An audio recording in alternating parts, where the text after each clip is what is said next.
Please আমি শেষ করবো, প্লিজ শেষ করবো আমি।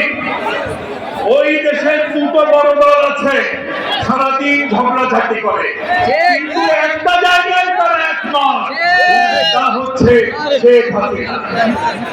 আর আমাদের দেশে যখন খাওয়া হয়, ওই দুই দল তো এক হয়ে এসে বলে না আমরা বাংলাদেশের জন্য একটু পানি দেবো। যখন এদেশে বন্যা হয়, তখন দেশে বলে না আমরা একটু সহযোগিতা করবো, উন্নত সব কাজ খুলে দিয়ে বাংলাদেশের বন্যায় ভাসিয়ে দেন। এখন এক হয়েছেন হাসিনার জন্য, পুতুলটার জন্য অনেক মায়া হয়েছে, তাই না? 16 বছর এই পুতুলকে নাচিয়েছেন। আপনাদের বলি, কাল পেতে শুনুন, মেড ইন ইন্ডিয়া লেখা এই পুতুল বাংলাদেশে আর নাচবে না। আরেকটা কথা বলি শেষ করব,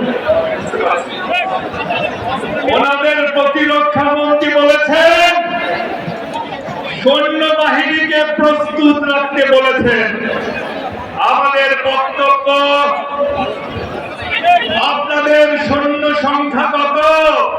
12 লাখ, 15 লাখ বা সামান্য কিছু বেশি। এদেশে যদি কেউ ঢুকতে যায়, কান পেতে শুনুন, বাংলাদেশের সৈন্য সংখ্যা 17 কোটি। আমাদের দেশের ছোট বাচ্চাটিও দেশের জন্য লড়াই করবে। বাংলাদেশ কিন্তু বলিউডের সিনেমা না, মনে রাখবেন। শহীদ আমার হোক দেশের বেগম খালেদা জিয়া। ধন্যবাদ সকলকে।